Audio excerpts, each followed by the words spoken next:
아이들이 행복한 시간에 박주연 선생님 자리하고 계십니다. 선생님 안녕하세요. 안녕하세요. 반갑습니다. 네, 반갑습니다. 네. 비가 참 많이 와요. 네.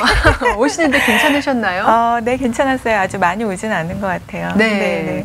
달라스에 이렇게 비가 많이 온 적이 없는데 선생님 조금 당황스러우실 것 같아요. 그러게요. 저는 한국의 장마철 뭐 이렇게 태풍 시즌 그때가 많이 생각이 나네요. 네. 연상이 되네요. 그렇습니다. 이 비가 빨리 멈춰야 될 텐데요. 네. 자, 선생님, 우리 지난 시간에 이어서 오늘은 이제 조금씩 구체적인 그 토픽에 들어가게 되겠어요. 네. 그중에서 문제 행동 중에서 공격적인 행동에 대해서 말씀해 주신다고 하셨습니다. 네. 사실 아이들이요, 아무리 순한 아이여도 그 나름대로 공격적인 행동은 다 있거든요. 그렇죠. 네. 이럴 때 부모님의 대처가 참 어렵습니다. 네, 맞아요. 그리고 일단 이제 우리가 그 아이들의 그런 공격적인 행동에 대해서 부모님이 어떤 관점에서 어떻게 이해하시는지 네. 그것이 또 중요한 문제가 될 것 같아요. 네. 공격적인 행동이라고 우리가 얘기는 했는데 조금 이렇게 들었었을 때 네. 이렇게 선입견을 갖게 되는 것 같아요. 네, 맞아요. 네. 예, 일단 우리가 이제 공격적인 행동이라고 말할 수 있는 부분들은 구체적으로 말하면 아이들이 이제 예를 들어 소리를 지른다거나 네. 또는 이제 학교에서 막 떠들어가지고 수업을 방해하는 그런 이제 행동에서부터 시작해서 다른 아이들을 괴롭히거나 또는 이제 시비를 걸고 때리는 행동까지 얘기할 수 있겠고요. 네. 또 이제 좀 더 심각하게 나간다면 우리가 좀 더 이제 그 사회적으로 좀 문제가 될 수 있는 그런 행동, 남의 물건을 부수거나 훔치는 행동, 네. 또는 이제 심지어는 불을 지르는 그런 행동까지 우리가 그런 것들을 공격적인 행동이라고 말할 수 있겠죠. 이 범위가 넓은 게요, 굉장히 네. 경미한 수준에서부터 심각한 수준까지 이릅니다. 그렇죠. 네. 이런 아이들의 행동에는 분명히 어떤 원인이 있을 텐데요. 네. 일단 제가 사실 지금 문제 행동이다, 공격적인 행동이다. 아까 이제 선입관이 좀 이제 든다 이런 말씀도 하셨는데 그런 표현을 제가 쓰기는 썼는데 네. 사실 우리가 좀 이거를 좀 어떤 관점에서 봐야 될지 먼저 얘기를 하면 좋을 것 같아요. 예, 게슈탈트 아동치료자로서 오랫동안 활동하신 바이올렛 오클랜드라는 그 치료자는요, 그분의 저서에서 이렇게 이야기를 하고 있습니다. 나는 아이들이 보이는 문제들이 때로는 보기 안 좋을 때도 있지만 결코 그것들이 병이라고 생각하지는 않는다. 나는 그것들을 아이들이 살아남기 위해서 애쓰는 행동이며 아이들이 갖고 있는 생명력의 증거로 본다. 네. 사실 상당히 저도 이제 이 부분의 관점에 많이 이제 동의를 하게 되는데요. 우리가 수동적이고 행동을 안 하는 그런 아이들도 사실은 이런 방식으로 행동화하고 있는 거라고 볼 수 있죠. 네. 이런 관점에서 보면은 아이들의 공격적인 행동은 아동의 여러 가지 행동화하는 그런 방식 중에서 어른들의 눈에 상대적으로 잘 띄는 방식이라고 말할 수 있겠죠. 네. 네. 마치 아이들이 엄마의 관심을 끌기 위해서 뭘 하나 던진다든지 식탁에다 밥풀을 던진다든지 이런 행동을 네. 하는 것과 같은 맥락이네요. 네네. 자, 아이들의 이러한 행동의 이면에는 이런 공격적인 행동의 이면에는 되게 분노 감정이나 네. 또는 버림받은 느낌 또는 불안감 또는 자기 정체감의 혼란 등의 감정이 있는 것을 우리가 볼 수 있습니다. 네. 이 아이들이 만약에 자신의 이런 감정들을 있는 그대로 불안감이나 어떤 자기의 혼란감이나 이런 감정들을 있는 그대로 제대로 표현을 할 수가 있다면 네. 사실은 더 이상 공격적인 행동을 하지 않게 될 거예요. 그렇겠죠. 예. 그런데 선생님, 우리 보통 어른들은 아이들의 이런 행동 문제가 내면 어디서부터 나오겠거니 생각을 하거든요. 그 아이들의 문제라고 이제 생각하기가 쉽죠. 사실 많은 분들이 그렇게 이제 생각을 하기가 쉬운데 네. 사실은 이와 반대로 아이들은 오히려 외부 환경으로부터 자극을 받아서 네. 이제 혼란되는 그런 상태를 겪게 되는 경우가 굉장히 많고요. 아이들에게 이런 관점에서 볼 때 아이들에게 부족한 것은 자기를 화나게 만들고 공포스럽게 하고 또 이렇게 자기를 좀 공포스럽게 하는 그런 외부 자극에 대해서 적절하게 대처하는 능력이 부족한 거죠. 네. 네. 그러네요. 네. 그래서 대체적으로 아이들은 갑자기 공격적으로 되지는 않아요. 네. 네. 그러니까는 자기 욕구를 아이가 먼저 표현했을 때 이것이 어른들이나 이런 환경으로부터 무시가 되었을 때 아이들은 점차적으로 좀 더 극단적인 방법으로 표현을 하게 되고 비로소 어른들이 이제 그런 극단적인 방법으로 표현됐을 때 주의를 기울이게 되는 어떤 그런 패턴을 볼 수가 있어요. 그렇다면요, 선생님, 결국 네. 아이들이 일차적인 보호자인 부모님과의 커뮤니케이션이 잘 안 이루어졌을 때 나오는 행동이다라고 말씀하실 수 있을까요? 그런 경우에도 이런 이제 공격적인 행동이 나오게 될 수 있겠죠. 네. 물론 그 이유만이 전적인 이유로 들 수는 없겠지만요. 네. 네, 이런 관점에서 볼 때 어른들이 말하는 아이들의 반사회적인 행동이라는 것은 공격적인 행동이라는 것은 사실 아이들이 다시 사회와 좀 연결되기 위해서 이렇게 몸부림하는 네. 그런 어떤 시도라고 볼 수도 있을 것 같아요. 네. 네. 선생님은 현장에서 많은 아이들을 보셨을 텐데 혹시 네. 상담의 예를 하나 들어주실 수 있을까요? 네, 지금 이제 상담 장면에서 볼 수 있는 어떤 그런 이제 상황들을 얘기를 한다면 부모님들이 이제 아이의 이런 공격적인 행동으로 인해서 아이와 함께 이제 상담실을 찾게 됐을 때 먼저 이제 상담 선생님과 이제 아이의 공격적인 행동에 대해서 이제 이야기를 하게 되겠죠. 네. 예.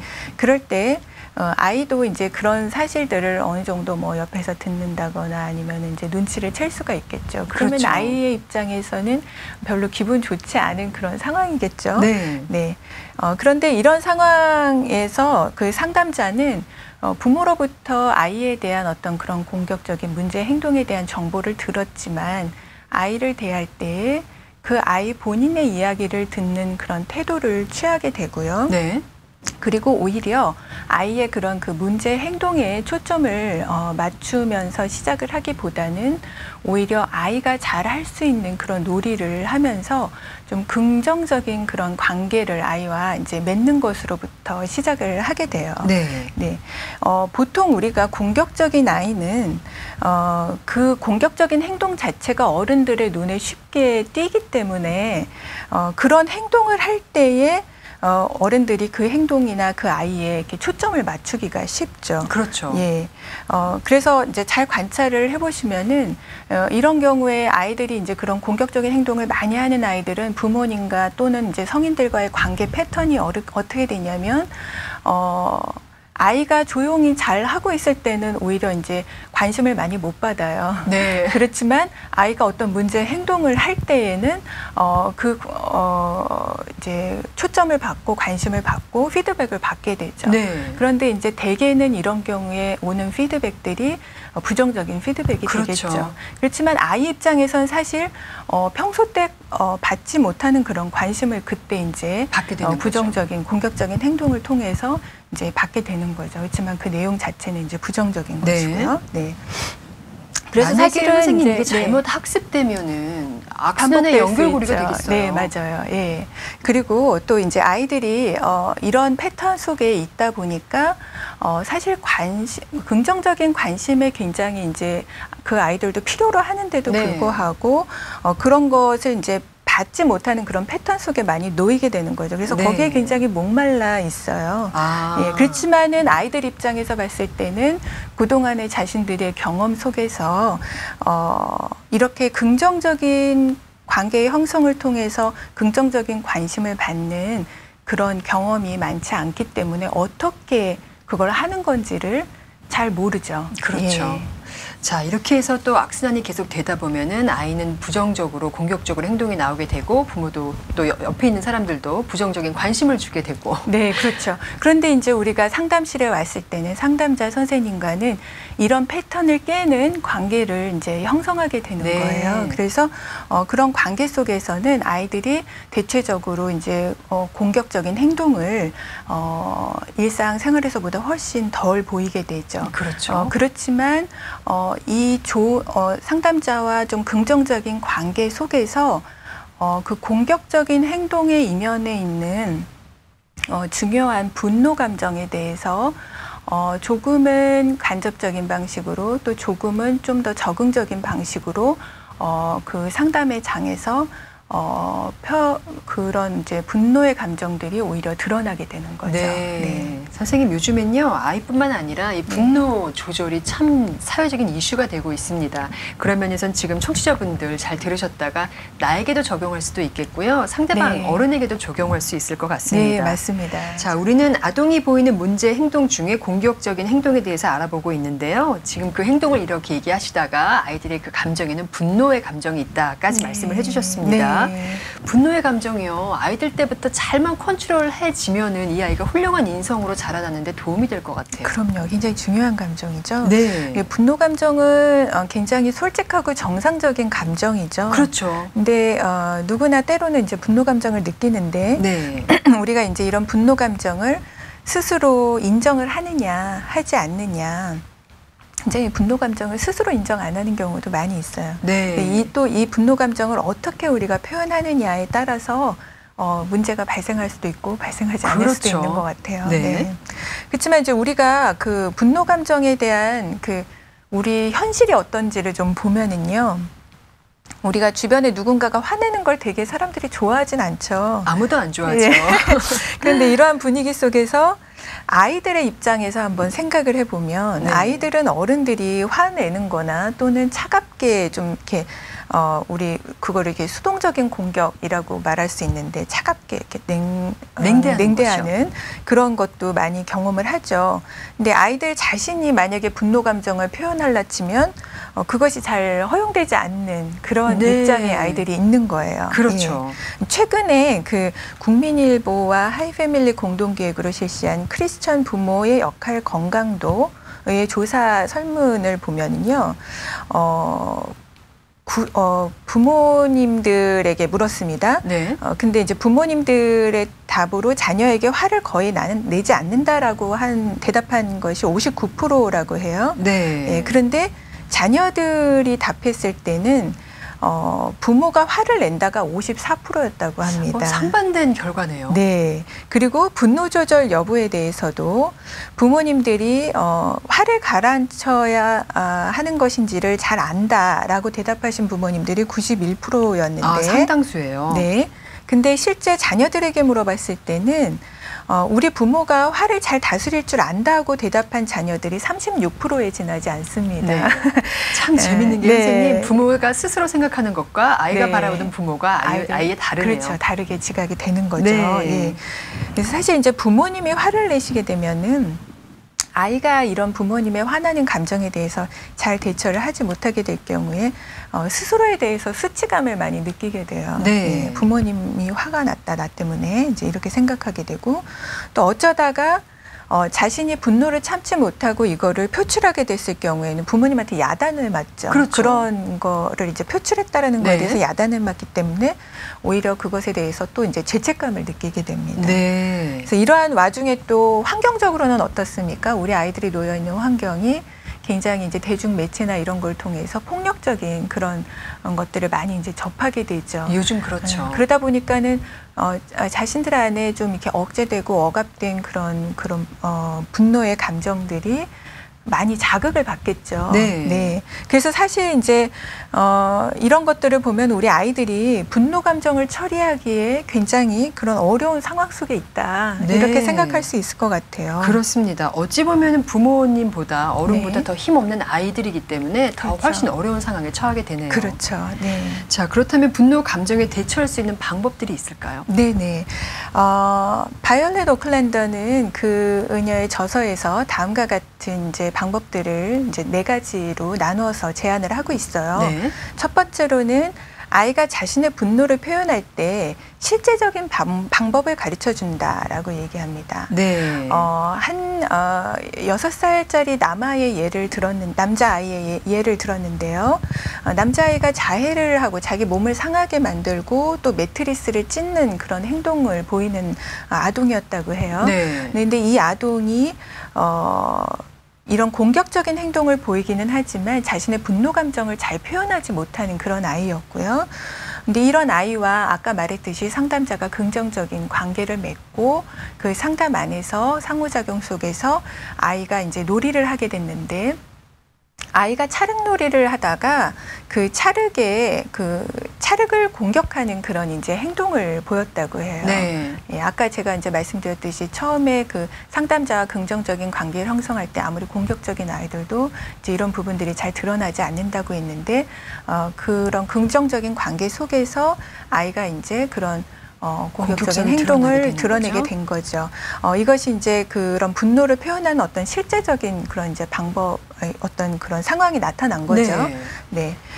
이럴 때 우리가 이제 이런 아이들의 공격성을 다룰 수 있는 그런 재료들이 있어요. 예를 들면 찰흙이라든지 또는 뭐 고무 망치라든지 또는 이제 놀이실 한켠에 보면은 이제 이렇게 풍선 같은 걸로 된 그런 약간 사람보다 작은 크기의 인형이라고 할까요? 네. 예, 그런 것들도 있고요.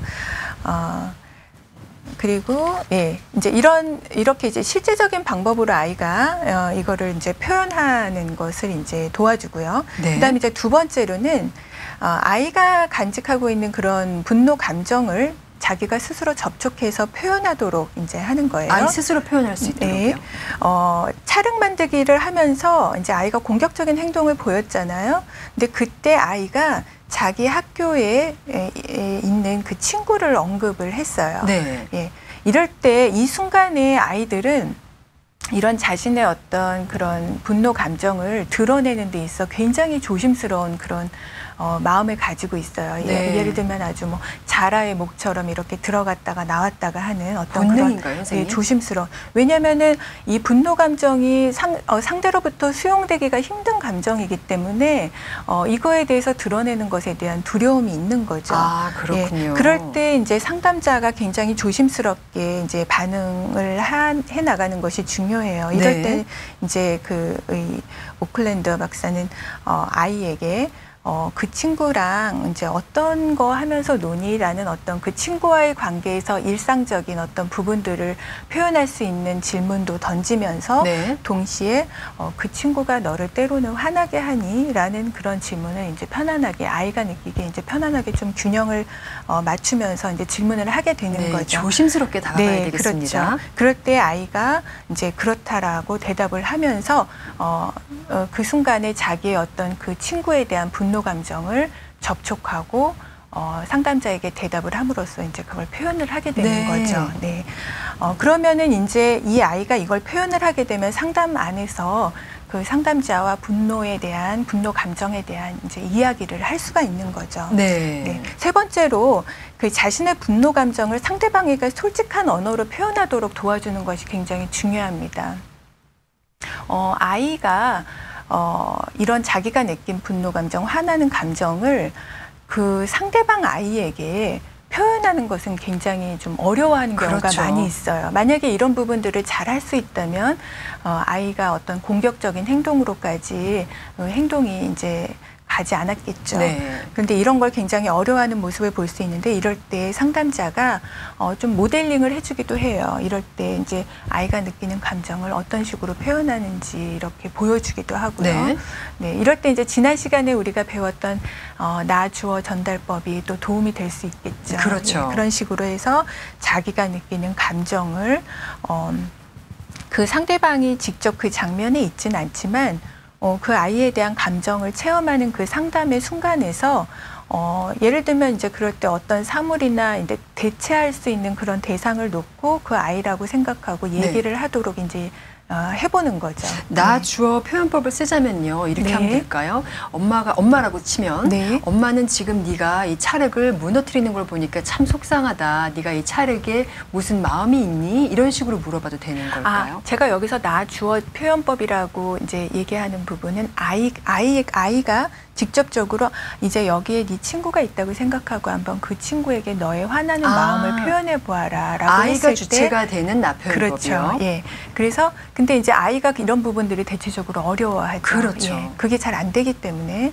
이제 다른 행동으로 이제 가게 되는 건데 그럴 때 이제 상담자가 그 표현을 이제 할 수 있도록 도와주는 거죠. 네. 이렇게 표현해 볼 수 있겠네라고 이제 또 얘기해 줄 수도 있고요. 선생님 보통은 네. 좀 전에는 상담실에 오면 찰흙도 있고 고무 망치도 있고 이런 인형도 있다고 하셨어요. 네네. 만약에 엄마들이 집에서 하고 싶으면 네. 레고 놀이를 한다든지 아니면 소꿉놀이나 인형 놀이를 하면서도 얼마든지 유도는 할 수 있겠습니다. 네, 그럼요. 네, 네. 그런 상황 속에서 아이가 그런 감정을 이제 네. 표현할 수 있도록 오히려 도와주시는 것이 이런 공격적인 행동으로 가는 것을 막을 수가 있어요. 네.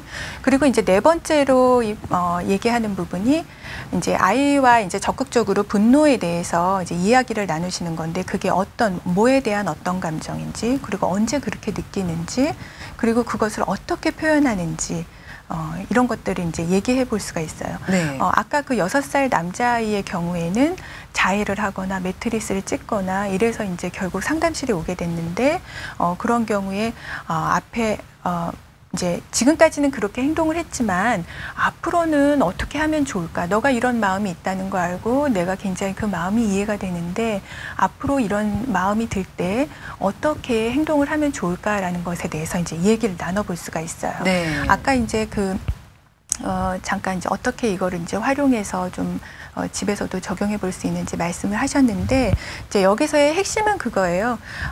아이가 이런 이제 자기의 그런 분노 감정을 발산할 수 있는 방법을 이제 제시해 줘야 되겠고요. 네. 그리고 그것을 안전하게 할 수 있는 바운더리도 정해줘야겠죠. 그렇죠. 예. 그래서 우리가 이제 아까 말했듯이 고무망치나 풍선 인형, 찰흙, 그리고 뭐 때로는 이제 놀이실에 이렇게 두더지 게임이 있을 때도 있어요. 네. 그리고 신문지 찢는 거라든지 아니면 이제 고함 상자라고 해서 이렇게 상자에다 대고 소리를 지르게 하는 그러면 이제 아주 시끄럽게 소리가 나지 않지만 아이의 입장에선 그게 굉장히 해소가 될 수 그렇죠. 있는 그런 이제 방법이겠죠. 그리고 또는 이제 뭐 베개를 치는 그런 이제 행동까지 이제 포함이 되겠죠. 네. 이 네. 바운더리 설정하는 게 참 중요하네요. 네네네. 그래서 우리가 이제 상담이라는 것도 사실은 그런 바운더리가 되어줄 수 있어요. 네. 우리가 상담 시간에는 이런 방법으로 해서 내가 그런 마음이 들 때 표현할 수 있다라는 것.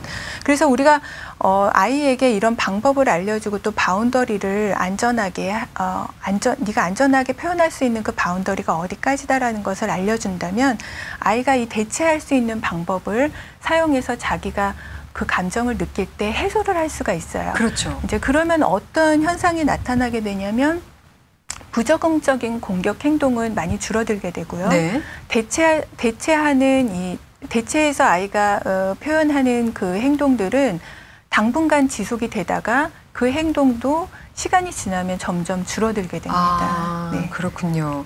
선생님 사실 이 분노 감정 자체만 보자면 문제가 있지만 더 깊은 네. 문제는 서로에 대한 이해가 될 것 같아요. 맞아요. 예, 그래서 사실 이것을 뭐 한 문장으로 요약을 한다면 이렇게 될 수 있을 것 같아요. 아이의 공격 행동 방식은 수용하지 않지만 네. 아이의 분노 감정은 수용하는 것이라고 할 수 있겠죠. 네. 예, 그래서 공격적인 행동 방식은 나나 남을 상하게 하는 그런 방식인데 그거를 우리가 수용해 주는 건 아니지만 그렇죠. 그 이면에 아이가 갖고 있는 분노 감정에 대해서는 수용해 주고 이것을 상하지 않는 방법으로 남이나 자신이 상하지 않는 방법으로 표현하고 해소할 수 있게 이제 도와주는 것이죠. 네, 우리 청취자분들 지금 이 방송 들으시면서 또 공감을 하실 텐데요.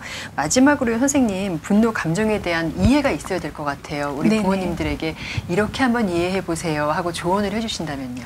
네, 사실 이런 분노 감정의 이면에는 상처받은 마음이 숨겨져 있습니다. 네. 네. 근데 이제 아이들이 이런 부분에 대해서 잘 지각하고 표현하는 것은 어려워요.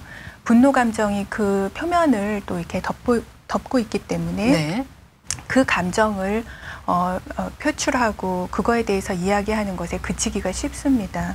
근데 이제 그 안에 더 들어갔을 때 아이가 상처받은 경험이라든지 이런 것들을 스스로 접촉하고 표현하는 것은 굉장히 아이들의 입장에서는 두려운 것일 수 있어요. 네. 왜냐하면 수용되지 않을 수도 있고 또는 이제 아까 그 책에서 나왔던 그 사례 6살 남자아이의 경우에는 이런 매트리스를 찢고 자기를 이제 자해하는 그런 행동에서 이제 상담 장면에서는 학교의 친구들에 대한 분노 감정이 나왔지만 사실 더 들어갔을 때는 이 아이의 그 성장 과정에서 부모님한테 버림받은 그런 경험이 있었고 또 시설에서 공격적인 행동으로 인해서 여러 다른 시설로 또 옮겨지는 그런 네. 이제 경험이 있었기 때문에 이 아이에게는 참 상처가 많은 거죠. 근데 이것을 자신이 지각하고 하기에는 그 표현의 대상도 사실은 명확하지 않은 거고요. 그렇죠. 예, 그러다 보니까 굉장히 이 아이한테는 어려운 숙제가 되는 거죠. 네. 그래서 이것이 분노 감정 또 공격 행동으로 나오게 되는 거죠. 네. 아이들이 하는 행동에는 다 의미가 있는 것 같아요. 네, 맞습니다. 사실 내 자신이 엄마고 아빠지만 네. 아이들의 그 이면이나 아이들이 받은 상처를 헤아리기는 어렵거든요. 맞아요. 네. 정말 관심 있는 부모가 돼야 되겠습니다. 네, 그렇습니다. 네, 선생님 오늘 이렇게 또 좋은 말씀 주셔서 감사드리고요. 다음 네네. 시간에는 어떤 주제로 이야기하시겠습니까? 아까 이제 행동하는 방식 중에 하나가 공격 행동이라고 했는데 네. 또 그 반대의 경우도 우리가 한번 살펴볼 수 있을 것 같아요. 아, 예. 그렇다면 약간 움츠려든 아이들? 네, 움츠려든 아이들에 대해서 네. 또 어떻게 이해하고 어떻게 대처하면 좋을지 한번 얘기 나눠볼게요. 네, 다음 시간에도 또 좋은 정보 기대하겠습니다. 네, 감사합니다. 감사합니다.